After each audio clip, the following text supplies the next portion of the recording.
নমস্কার বন্ধুরা। আজ থেকে আমার আরআরবি গ্রুপ ডি এক্সামের জিকে ক্লাস শুরু করছি। এইখানে আমি খুব সহজভাবে গুরুত্বপূর্ণ জিকে প্রশ্ন ও শর্ট নোট আলোচনা করব, যা পরীক্ষার জন্য খুবই গুরুত্বপূর্ণ।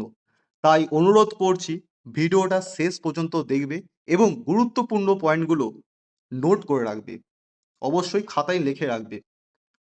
তাহলে চলো আজকের প্রথম জিকে ক্লাস শুরু করা যাক। তো প্রথম কোশ্চেনে চলে আসি। ১ নম্বর কোশ্চেন, ক্যালামাইন নিচের কোন ধাতুর একটি আকরিক? একবারে সহজ কোশ্চেন। এই কোশ্চেনের অ্যান্সার হবে দস্তা। এই কোশ্চেনের অ্যান্সার হবে দস্তা। চলো নেক্সট কোশ্চেনে চলে যাক। শব্দ কোন মাধ্যমের ভিতর দিয়ে যেতে পারে না? শব্দ কোন মাধ্যমের ভিতর দিয়ে যেতে পারে না? এই কোশ্চেনের অ্যান্সার হবে শূন্য মাধ্যম। এই কোশ্চেনের অ্যান্সার হবে শূন্য মাধ্যম। আমার সাথে সাথে তোমরাও অ্যান্সার দেওয়ার চেষ্টা করো।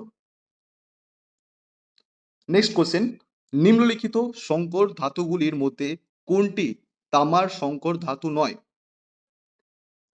এখানে অ্যান্সার হবে রাংঝাল। এখানে অ্যান্সার হবে রাংঝাল। ৪ নম্বর কোশ্চেনে চলে আসি। নিম্নলিখিত বিকল্পগুলির মধ্যে কোনটি তাপ ও তড়িতের সুপরিবাহী? এখানে অপশন আছে হীরা, অ্যান্থাসাইট, গ্রানাইট, গ্রাফাইট। এখানে অ্যান্সার হবে গ্রাফাইট। গ্রাফাইট হলো তাপের সুপরিবাহী ও তড়িতেরও সুপরিবাহী। মনে রাখবে, এগুলো সব কিন্তু নোট করে রাখবে, যাতে পরীক্ষায় এলে খুব সহজভাবে তোমরা অ্যান্সার দিতে পারো। খুবই ইম্পর্টেন্ট কোশ্চেন, এগুলো খুবই ইম্পর্টেন্ট কোশ্চেন। আরআরবি গ্রুপ ডিতে বারবার এই কোশ্চেনগুলো এসেছে। তো ৫ নম্বর কোশ্চেনে চলে যায়। আলোকবর্ষ কিসের একক? আলোকবর্ষ কিসের একক? আলোকবর্ষ হলো দূরত্বের একক। আলোকবর্ষ হলো দূরত্বের একক। ৬ নম্বর কোশ্চেনে চলে আসি। তেলেঙ্গানা রাজ্যের প্রথম মুখ্যমন্ত্রী কে ছিলেন? তেলেঙ্গানা রাজ্যের প্রথম মুখ্যমন্ত্রী কে ছিলেন? এর অ্যান্সার হবে কে চন্দ্রশেখর রাও। এর অ্যান্সার হবে কে চন্দ্রশেখর রাও। ৭ নম্বর কোশ্চেনে চলে আসি। জয় জওয়ান জয় কিষান এই বিখ্যাত উক্তিটি কার? এই বিখ্যাত উক্তিটি কার? এই কোশ্চেনের অ্যান্সার হবে লাল বাহাদুর শাস্ত্রী। লাল বাহাদুর শাস্ত্রী। ৮ নম্বর কোশ্চেনে চলে আসি। ভারত ও আফগানিস্তানের মধ্যে সীমান্ত রেখাকে কি নামে পরিচিত?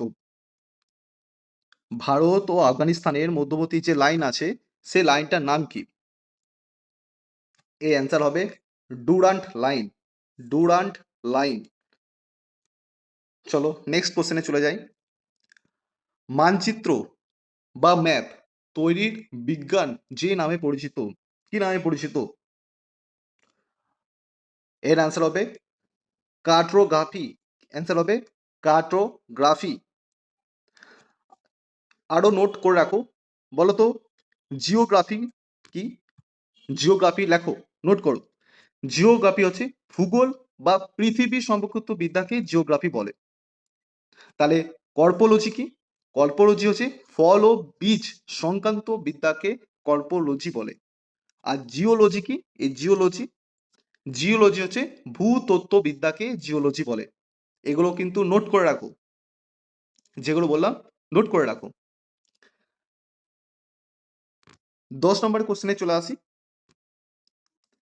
নিম্নলিখিত মৌলগুলির মধ্যে কোনটি, এখানে স্পেলিং মিস্টেক আছে, এখানে হবে কোনটি? কোনটি অ্যাসিডের একটি অপরিহার্য উদাহরণ? এর অ্যান্সার কি হবে? এর অ্যান্সার হবে হাইড্রোজেন। এর অ্যান্সার হবে অপশন সি, হাইড্রোজেন। বন্ধুরা, খুবই গুরুত্বপূর্ণ কোশ্চেন গুলো আলোচনা করছি, অবশ্যই নোট করে রাখবে। বারবার বলছি, অবশ্যই নোট করে রাখবে। একদম খুব ইজিলি কোশ্চেন, ছোট থেকে একই কোশ্চেন পড়ে আসি। কোষের শক্তিঘর কাকে বলে? কোষের শক্তিঘর কাকে বলে? এর অ্যান্সার হবে অপশন ডি, মাইটোকন্ড্রিয়া। 12 নম্বর কোশ্চেনে চলে আসি। যে ভিটামিনের অভাবে মানবদেহে স্কাবি রোগ হয়, কি রোগ? স্কাবি। স্কাবি রোগ কি ভিটামিনের অভাবে হয়? অ্যান্সার হবে ভিটামিন সি। ভিটামিন সি এর অভাবে স্কাবি রোগ হয়, ভিটামিন সি। খুবই প্রশ্ন, একই কোশ্চেন বারবার এসেছে আরআরবিতে। 13 নম্বর কোশ্চেনে চলে যায়। ত্বকের বহি আবরণটি কি? ত্বকের বহির আবরণটি কি? এটা হচ্ছে ত্বক। এর ত্বকের উপরের অংশটাকে কি বলে? এর উপর অংশকে বলে এপিডার্মিস। এপিডার্মিস বলে। এই কোশ্চেন অ্যান্সার হবে এপিডার্মিস। তাহলে যে নিচে যে অংশ মানে ত্বকটা থাকে কি বলে জানো? যে সাদা চামড়াটা মতো থাকে, আমরা যে উঠে গেলে বা ছেঁড়া গেলে সাদা চামড়াটা বেরিয়ে যায়, ওই সাদা চামড়াটা কি বলে জানো? ওই সাদা চামড়াটার নাম হচ্ছে ডার্মিস। এটাও নোট করে রাখো যে নিচের ত্বককে কি বলে? নিচের ত্বককে কি বলে? ডার্মিস বলে। আর উপরের ত্বককে কি বলে? এপিডার্মিস বলে। এগুলো নোট করে রাখো, নোট করে রাখবে কিন্তু। চলো 14 নম্বর কোশ্চেনে চলে আসি। উদ্ভিদের কোন অংশ থেকে হলুদ পাওয়া যায় যা একটি স্বাভাবিক রঞ্জক এবং জীবাণুনাশক? কি হবে? এর অ্যান্সার হবে খুবই সহজ কোশ্চেন, কাণ্ড। কাণ্ড। এর অ্যান্সার হবে কাণ্ড। 15 নম্বর কোশ্চেনে চলে আসি। নিম্নলিখিত ব্যক্তিদের মধ্যে কে বংশগতি বিদ্যার জনক নামে পরিচিত? কে? বলো। এর অ্যান্সার হবে ডি জে ম্যান্ডেল। এর অ্যান্সার হবে ডি জে ম্যান্ডেল। তাহলে বন্ধুরা তোমরা বলো তো, রবার্ট হুক কি আবিষ্কার করেছিলেন? রবার্ট হুক, নোট করো, দেখলে হবে না, নোট করো। আমি যা যা বলছি সেগুলো নোট করো। রবার্ট হুক আবিষ্কার করেছিল কোষ। কি আবিষ্কার করেছিল? কোষ। তিনি আবিষ্কার করেছিলেন কোষ। আর চার্লস ডারউইন আবিষ্কার করেছিল কি? এটা তোমরা কমেন্ট করে জানাবে। চার্লস ডারউইন কি আবিষ্কার করেছিল? অবশ্যই কমেন্ট করে জানাবে। আমি ডিএটটা বলে দিচ্ছি। হুগো দা ব্রাইস তিনি কি আবিষ্কার করেছিলেন সেটা দেখো। তিনি আবিষ্কার করেছিলেন পরিব্যক্তি বা মিউটেশনের তথ্যের আবিষ্কার করেছিলেন। কি আবিষ্কার করেছিলেন? মিউটেশন তথ্যের আবিষ্কার করেছিলেন। নোট করো। হুগো দা ব্রাইস তিনি আবিষ্কার করেছিলেন মিউটেশন তথ্যের প্রবক্তা। ঠিক আছে? চলো, অবশ্যই এই কোশ্চেনের অ্যান্সার মানে চার্লস ডারউইন কি আবিষ্কার করেছিল, অবশ্যই এটা টাস্ক দিলাম। ঠিক আছে? অবশ্যই কমেন্ট করে জানাবে। অবশ্যই কিন্তু কমেন্ট চাই তোমাদের। চলো 16 নম্বর কোশ্চেনে চলে আসি। মানবদেহে হিমোগ্লোবিনের কি কাজ? মানবদেহে হিমোগ্লোবিনের কি কাজ? এর অ্যান্সার হবে কি? এর অ্যান্সার হবে ডি। বিভিন্ন কলাতে অক্সিজেন বহন করে। বিভিন্ন কলাতে অক্সিজেন বহন করে। চলো 17 নম্বর কোশ্চেনে চলে আসি। ফুলের পুরুষ অংশকে কি বলে? ফুলের পুরুষ অংশকে কি বলে? এর অ্যান্সার হবে পুংস্তবক। এর অ্যান্সার হবে অপশন এ, পুংস্তবক।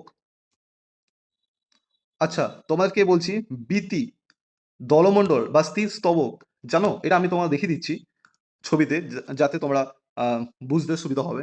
দেখো এটা একটা ফুল, এটা একটা জবা ফুল, ঠিক আছে? তো দেখো এখানে বৃতি কি বলে জানো? বৃতি, বৃতি হচ্ছে কোনটা জানো?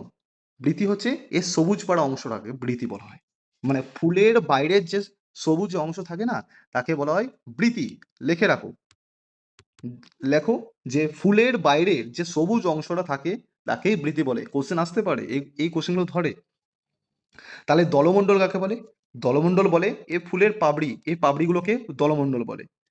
কোশ্চেন আসতে পারে দলমণ্ডল কাকে বলে? ফুলের পাপড়িগুলোকে দলমণ্ডল বলে। ঠিক আছে? আর তাহলে স্ত্রী স্তবক কাকে বলে? এখানে অপশন আছে না স্ত্রী স্তবক।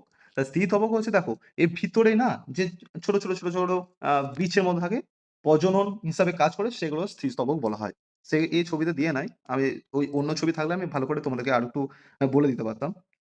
যাকে, চলো 18 নম্বর কোশ্চেনে চলে আসি। ফল পাকাতে কোন হরমোন ব্যবহৃত হয়? ফল পাকাতে কোন হরমোন ব্যবহৃত হয়? এই কোশ্চেনের অ্যান্সার হবে ইথাইলিন। অ্যান্সার হবে ইথাইলিন। ইথাইলিন ফল পাকাতে কাজ করে। দেখবে কাঁঠাল বা আম পাকাতে দেখবে পেছনে একটা দেখবে লাল লাল করে একটা কিছু দিয়ে দেয়। ঠিক আছে, ওইটাই ইথাইলিন বলে। ঠিক আছে, তো 19 নম্বরের কোশ্চেনে চলে আসি।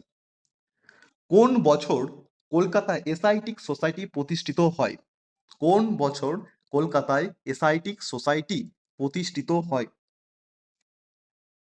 এই কোশ্চেনগুলো খুব ইম্পর্টেন্ট। এই কোশ্চেনগুলো কিন্তু ইম্পর্টেন্ট, সবাই কিন্তু নোট করবে। অবশ্যই নোট মাস্ট বি, নোট কিন্তু সবাইকে করতে হবে। এই কোশ্চেনের অ্যান্সার হবে 1784 খ্রিস্টাব্দে। এই কোশ্চেনের অ্যান্সার হবে 1784 খ্রিস্টাব্দে। আমি যতক্ষণ অ্যান্সার বলছি তার সাথে সাথে তোমরাও চেষ্টা করো অ্যান্সার করার, যাতে তোমাদের রিভিশন হোক। ঠিক আছে, 20 নম্বর কোশ্চেনে চলে আসি। চট্টগ্রাম অস্ত্রগার লুণ্ঠনের নেতা কে ছিলেন? কে ছিলেন? ছোট থেকে আমরা পড়ে আসছি, মাস্টার দা সূর্য সেন। মাস্টার দা সূর্য সেন। কত সালে হয়েছিল জানো? 18 এপ্রিল 1930 সালে। 18 এপ্রিল 1930 সালে, অবশ্যই নোট করবি। 21 নম্বর কোশ্চেনে চলে আসি। 21 নম্বরের কোশ্চেন কি বলেছে? বেঙ্গল কেমিক্যালস এর প্রতিষ্ঠাতা কে? এর প্রতিষ্ঠাতা কে? এর প্রতিষ্ঠাতা হলো প্রফুল্ল চন্দ্র রায়।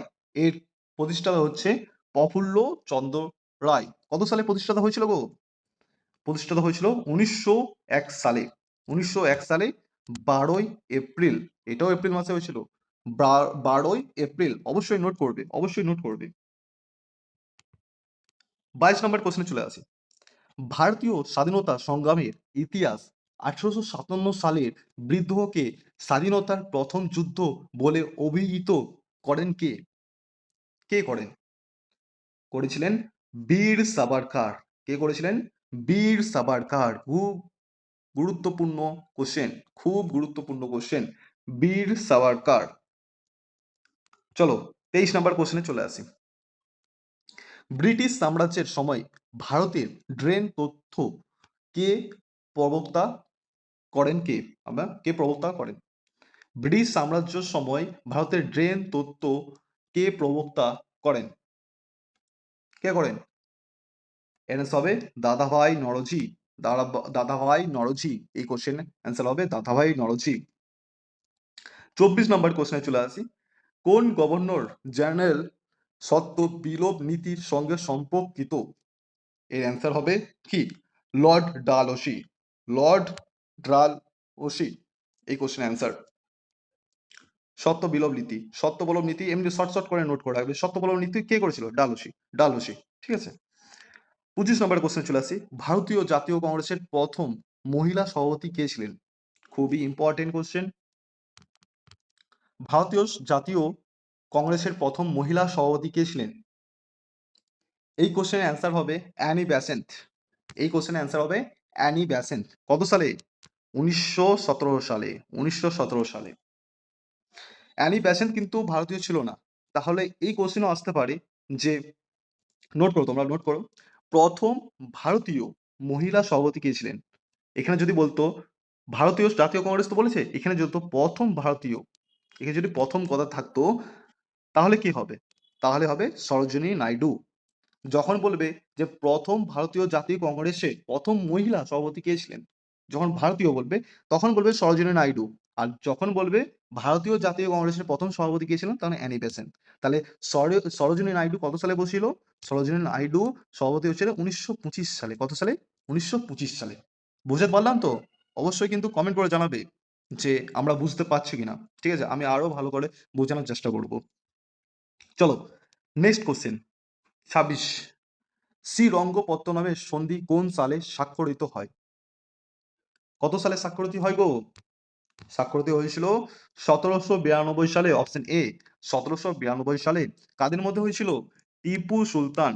নোট করো, টিপু সুলতান সাথে কার সাথে হয়েছিল? কর্নওয়ালিস। কার সাথে হয়েছিল? কর্নওয়ালিস। কর্নওয়ালিস।